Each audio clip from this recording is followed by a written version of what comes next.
Welcome to week 10. So this week we're going to look at the world's first empire, or what many people believe to be the world's first empire. As we'll discuss, there's some debate as to whether it really was an empire at all. But we'll be going to look at the Akkadian Empire, the beginnings of which signals the end of the early dynastic period. So throughout the early dynastic period, there was lots of endemic warfare.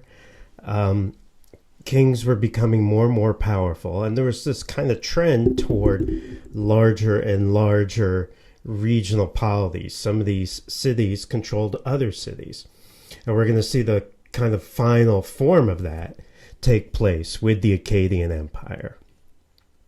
Okay, there are many questions that people raise when discussing this empire, such as what is an empire? We're going to talk about that. What should be considered an empire in the ancient Middle East? How could we use cuneiform documents but use them carefully compared to later traditions writing about the Akkadian Empire? Does collapse imply political collapse, social collapse, population collapse? Because the Akkadian Empire only lasted about 100 years and then faced a major collapse. And climate change, can it destroy a civilization? All right, so we're also going to see that people who think it was an empire, there's still some debate there as to how much control there actually was over the conquered areas, over territories that they claimed to rule.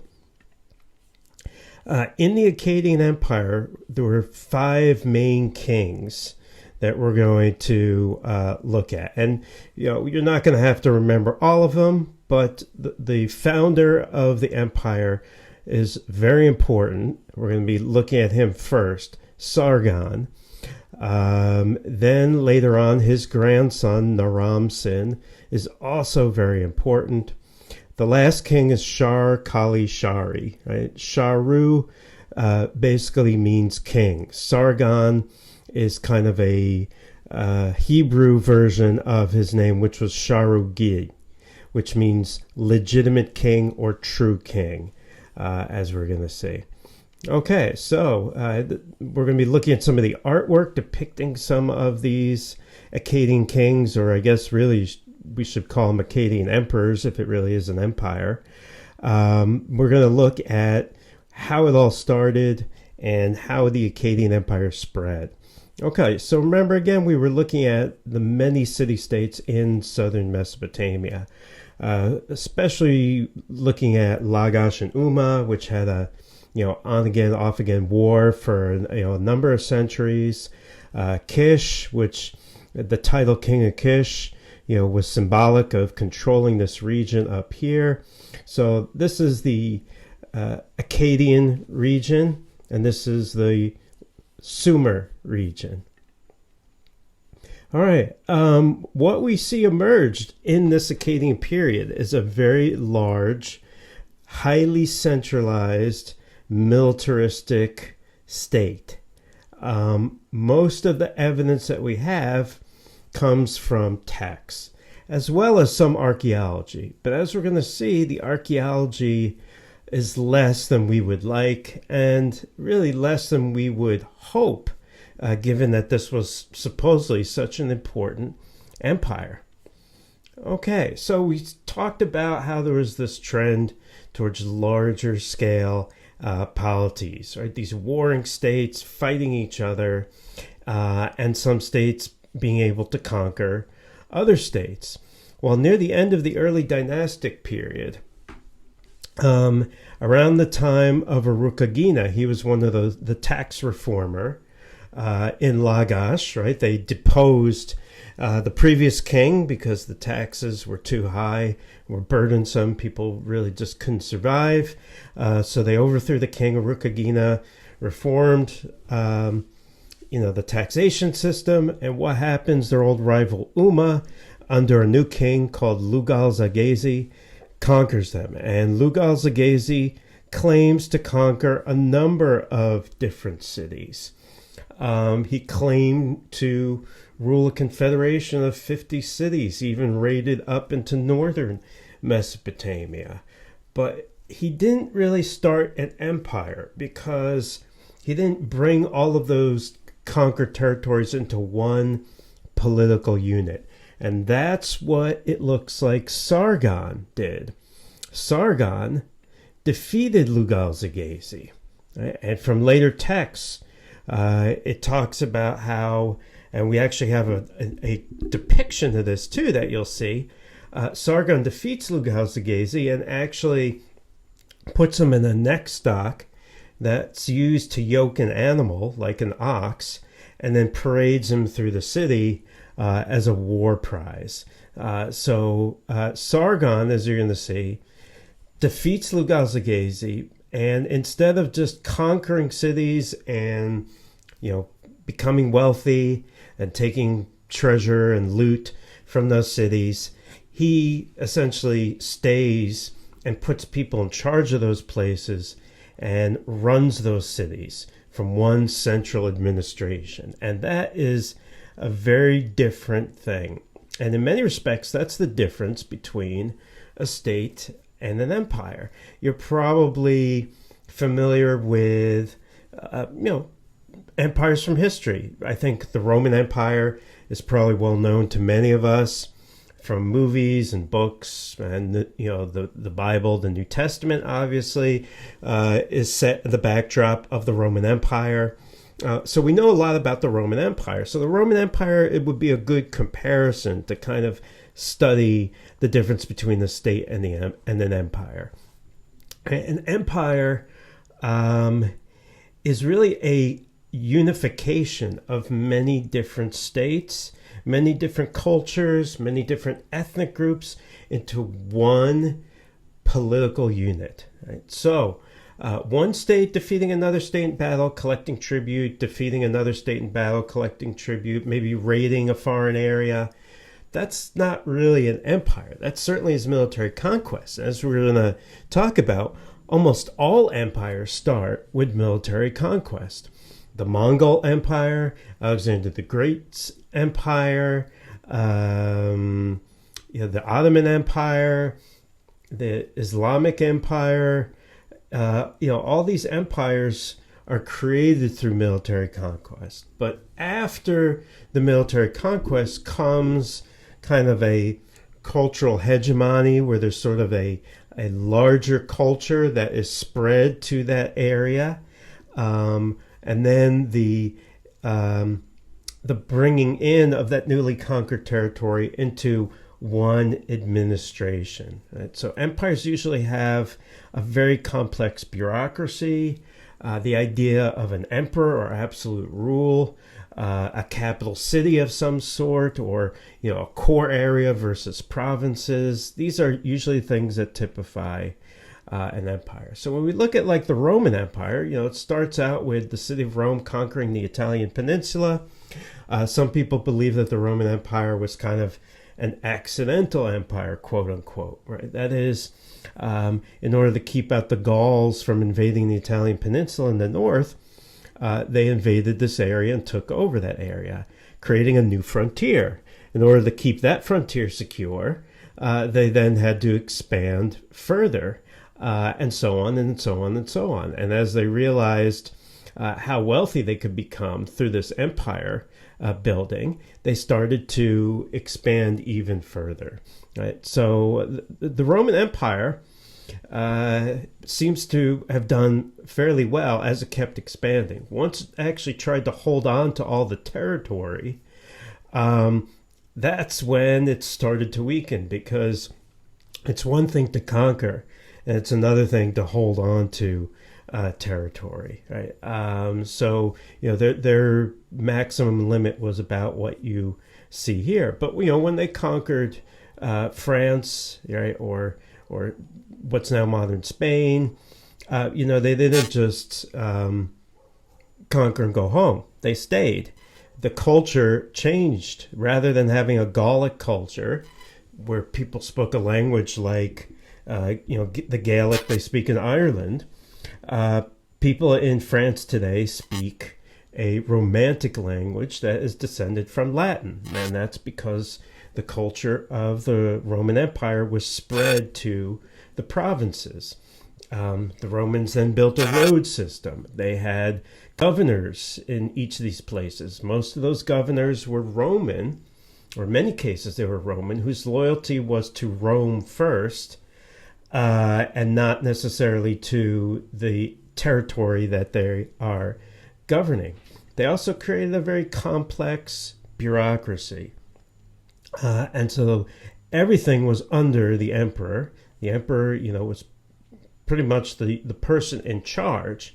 And there was real centralization of power. And that's one of the important aspects of an empire, centralization. And you can see the different appointees that would be running different aspects of the empire. And then there was this, the idea of being ruled by an emperor that also had to kind of be spread, and that the ideology became very important. Okay, so it looks like Sargon really was the one who created this empire. Eventually, would we have had an empire in Mesopotamia? Probably. Right? But it's one of those sort of, do humans make history or history make human kind of arguments? It's obviously both. And Sargon had a big impact on Mesopotamian history, so much so that his name was remembered hundreds of years after the end of the Akkadian Empire, or really thousands of years after. It looks like he single-handedly created the empire. His name, again, means true king, Sharugin, which implies that he wasn't the true king. And that seems to be true because he was actually an usurper.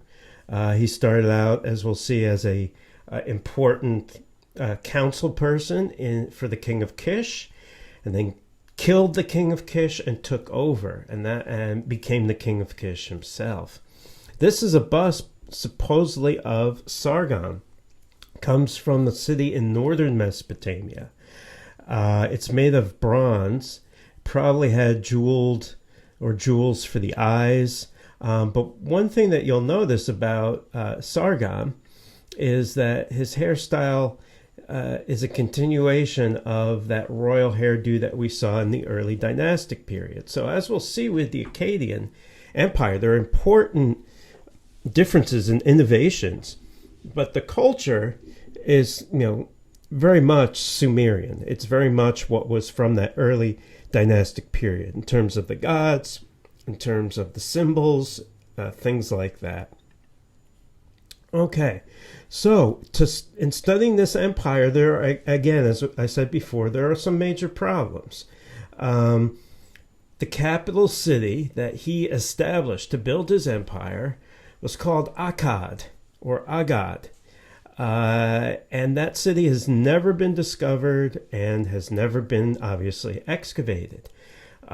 So a key piece of evidence is just not there. If we had, remnants of that city with cuneiform tablets like we had at Ebla, and we could tell a lot about the administration. Unfortunately, that's not the case. A lot of the Akkadian buildings are buried under other layers at archaeological sites. So we don't have a lot of Akkadian structures and archaeological deposits from southern Mesopotamia. From northern Mesopotamia, it's a different thing. We actually have better evidence, archaeological evidence, for what's going on in the Akkadian Empire from northern Mesopotamia, from places like Tel Brak that we've studied before, a place in northern Syria that we'll talk about. Also the pottery. There's no real sharp difference between late early dynastic pottery and early Akkadian pottery. So if you're doing a survey in Mesopotamia and you're trying to identify sites as Akkadian and try to figure out the size of the sites, you're going to have a hard time. So there's missing pieces. We don't, we don't have a lot of the archaeological evidence that we would need to really understand what was going on in the Akkadian Empire. It's not there. And also the textual evidence is problematic as well. So we do have texts. Some are contemporary. They were These are things that were written during the Akkadian period. Things like inscriptions on monuments, cuneiform tablets, things like that. Then there are later copies. Right? So inscriptions that were copied down for hundreds of years until, the old Babylonian period, etc. So those still, they may have changed over time, but they could probably be pretty reliable. And then there are legends about these kings that we don't have contemporaneous accounts of, that are probably fictitious and also probably reflect the time period in which they were written. So, for example, Sargon's birth story that we're going to hear about, there's no account from the Akkadian Empire that describes that story or that tells that story. It's from much later, from like the 8th century BC, 7th century BC. And so it was probably reflecting that time period more so than the actual history. Okay, so these later texts are like a social memory. It's sort of how the empire is remembered later in time than the way it actually was in terms of the history. Okay, well, Sargon's birth story is pretty interesting. You'll see why. His mother bore him in secret. She was a priestess, according to the legend. In secret, she brought me forth. We think maybe one hypothesis is that the father was a king, maybe who died, and the next king would not want Sargon around as a rival. So his mother placed him in a reed basket, put him on the river, right, and sent him downriver, where he was then picked up by a irrigator, a water carrier, and then brought up in the court, and eventually ascended to a high position in the kingdom of Kish. Well, if this sounds familiar, it should. Right? And here's kind of the full story. Sargon, the mighty king, king of Agad am I. My mother was a changeling, my father I knew not. Really, it's a priestess. My priestess mother conceived me in secret, she bore me. She set me in a basket of rushes, with bitumen she sealed my lid. She cast me in the river, which rose not over me. The river bore me up and carried me to Aki, the drawer of water, etc., etc., right? So, that is essentially the Moses story. And there's a similar story, not really, using a river, but of Cyrus the Great of Persia. Right? You could say even the Oedipus story, even though it doesn't involve a basket in a river, the Moses story and the Sargon story do. But Oedipus, it's the son of a king who is sort of no one knows about, and then comes back to sort of reclaim his kingdom. Right? So there's different ways to interpret it. Some people think that when the Bible and these legends were being set down, this was a common story, or when the Bible was being written, people who were editing the text of the Bible knew that this kind of birth story was one that was typically used for very important people, and applied it to the Moses story. That's some hypotheses. So he moves to Kish. He becomes what's known as a cupbearer. That's like an important official in the royal court. He assembles a group of followers. He overthrows the king. He establishes his own domain in this part of northern Sumer. He builds a city of Agad, and then he uses that as his jumping off place to then conquer southern Mesopotamia, and then expand further from there, as we're going to see. When he goes down to southern Mesopotamia, he captures Lugal-Zaghazi, king of Uruk, in battle, and led him in the next stock to the gate of the temple of Enlil. And we actually do have a stone sculpture from Sargon's time depicting Lugal-Zaghazi in the next stock. And as we'll see, close up of this, This is Sargon's hand holding a mace, hitting Lugal-Zaghazi right on the noggin there.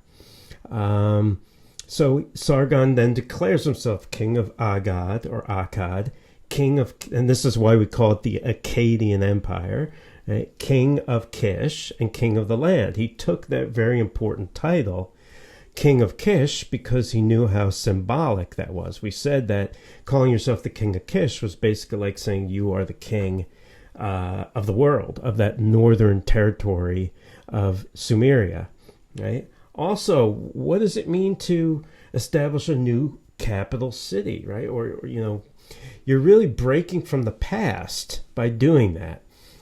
It's symbolizing that there's a new political structure, right? It's also reorienting kind of the mental map of southern Mesopotamia, of Sumer and Akkad, right? Now people know that there's really one central city that is controlling everything. So still their loyalties might be to their own city, but they now sort of look north towards Akkad.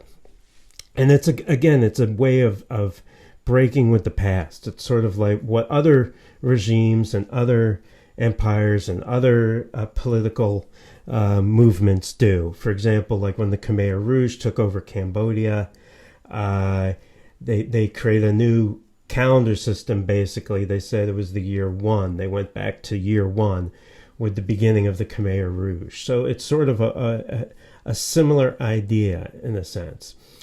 Sargon campaigns up north. He destroys or conquers Mari. He destroys Ebla. We've talked about that already. He might have been one that burned the palace down that preserved the tablets, or it could have been Mari. We're not exactly sure. He expanded over here to Iran, an area around Susa, and this was called Elam, right? The Elamites. These were a contemporaneous people with the Sumerians, right? So this might have been his empire. So these are, as we said, there are, they speak an Eblaite, Canaanite kind of language, a Western Semitic dialect. Here they speak a very different language.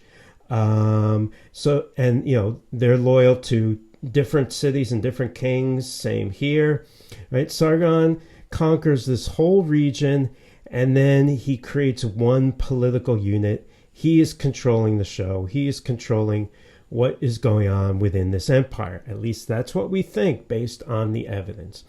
And then he writes about it. The black-headed peoples I ruled, I governed. The black-headed peoples are the Sumerians. I destroyed mighty mountains with axes of bronze.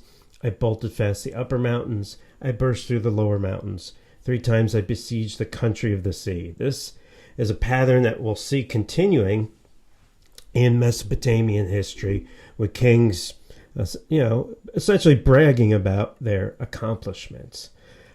He also brags that ships from Magan, which is now in Oman, Meluha, which is the Indus civilization, and Dilmun, which is Bahrain, right, that ships from all of these regions moored up here in the capital city at Agad, basically trying to say that trade was flourishing under Sargon. Magan is where there were copper deposits and also deposits of this black stone called diorite, which they used for a lot of monuments. There were things like carnelian and lapis they were probably getting from the Indus civilization, right, coming from Afghanistan down the Indus and then by ship up to Mesopotamia. And that's one thing we'll look at in an upcoming class, is some of the hard concrete evidence that the Indus and Mesopotamia were actually trading with each other. Okay, so here's a monument from the time of Sargon. It looks a little bit like the Stele of the Vultures, but there's some innovations here and some differences. Right? For one thing, the quality of the figures is a little bit better. Right? There's sort of more musculature. They look a little bit more. The figures look a little bit more realistic. Here's Sargon. You can see with a person with a parasol behind him, giving him shade, his troops behind him. We start to see kings now in Mesopotamia with these very, very long beards. It's kind of almost, it's a symbol of being a king, of being a masculine king. But also you'll see that, the musculature is there. Also, Sargon has a waist. Eonatum of Lagash on the Stele of the Vultures doesn't seem to have a waist. It's very kind of formless, right? And this is depicting his troops on the way to Elam. Another part of the stela again shows Sargon knocking Lugal-Zaghazi over the head with his mace, and Sargon is holding the net of captives, which, as we saw in the Stele of the Vultures, was held by Ningirsu, the god of Lagash. So this is an important change as well, because rather than the god holding the net, it's Sargon who's holding the net. Right? So this is kind of a new ideological statement of a new order. Right? We haven't yet approached the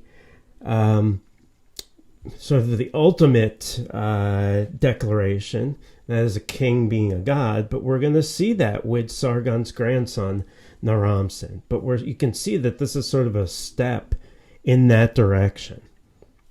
Okay, so political and social organization. We're going to see the evidence comes from art and texts, and Sargon really is the first one. Many people think in history, right? This is the first empire in history to combine the ideas of natural hegemony, right, a dominant culture, dynastic succession. Really a dynasty of kings are ruling over this whole area. So rather than having like the king list, confusing lists of who is king of what city, right? We've got a simple list.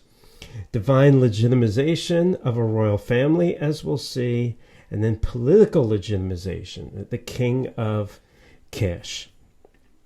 Okay, Sargon claims to have created a bureaucracy. There is evidence from cuneiform tablets of official appointees in charge of different aspects or different areas of the empire.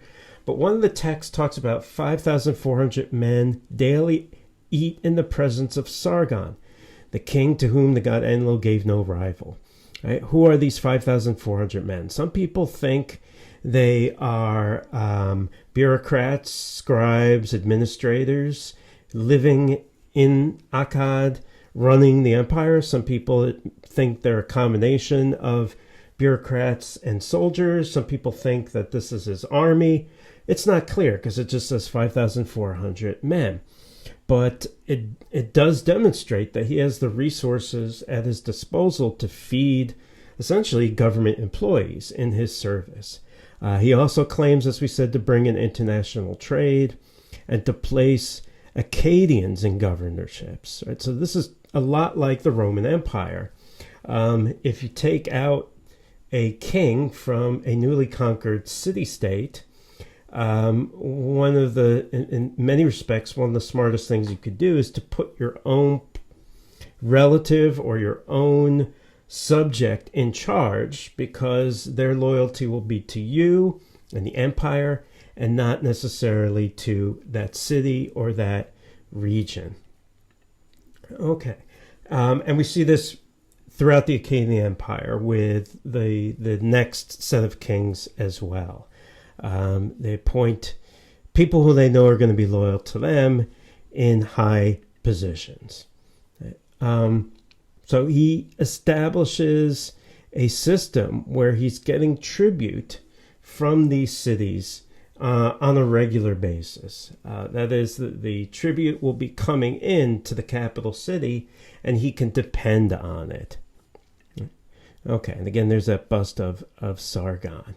He also does another interesting thing. He changes the official government language from Sumerian, which we said has really no comparable language to compare it to. We're not even sure what language family to put it in.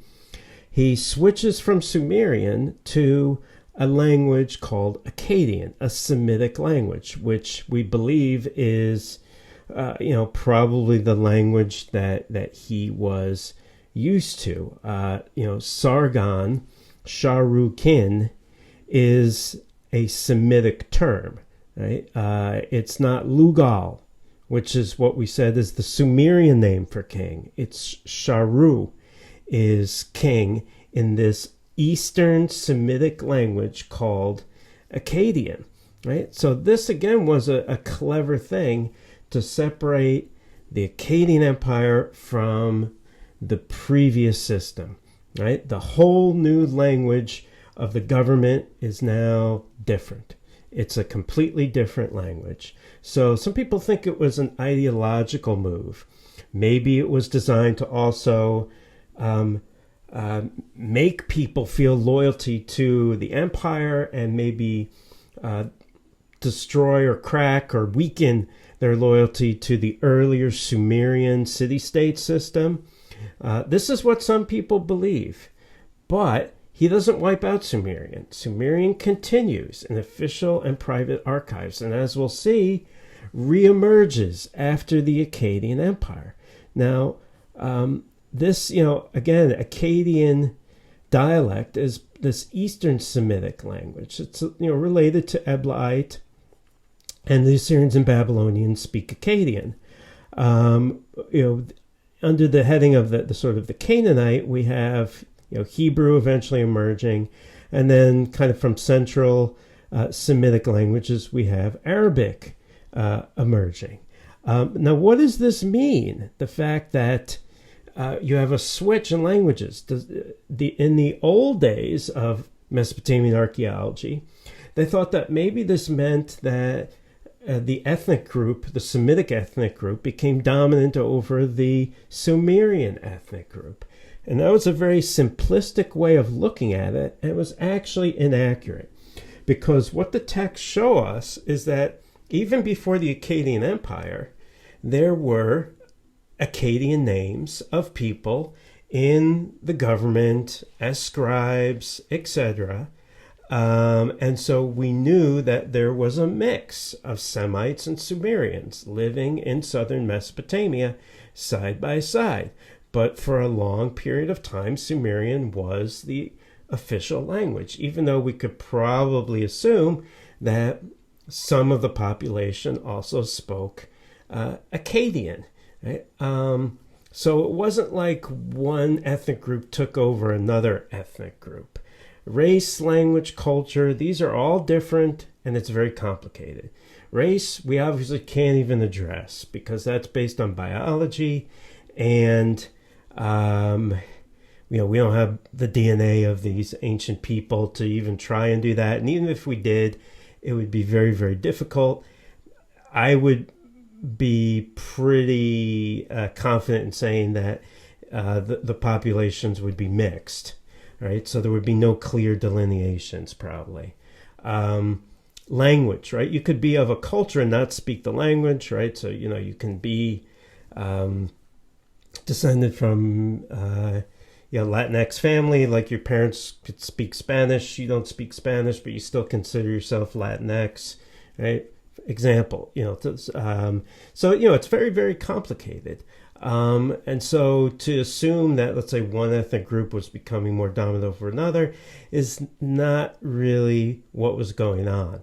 What really was going on was a deliberate break here to make the Akkadian Empire different from what came before.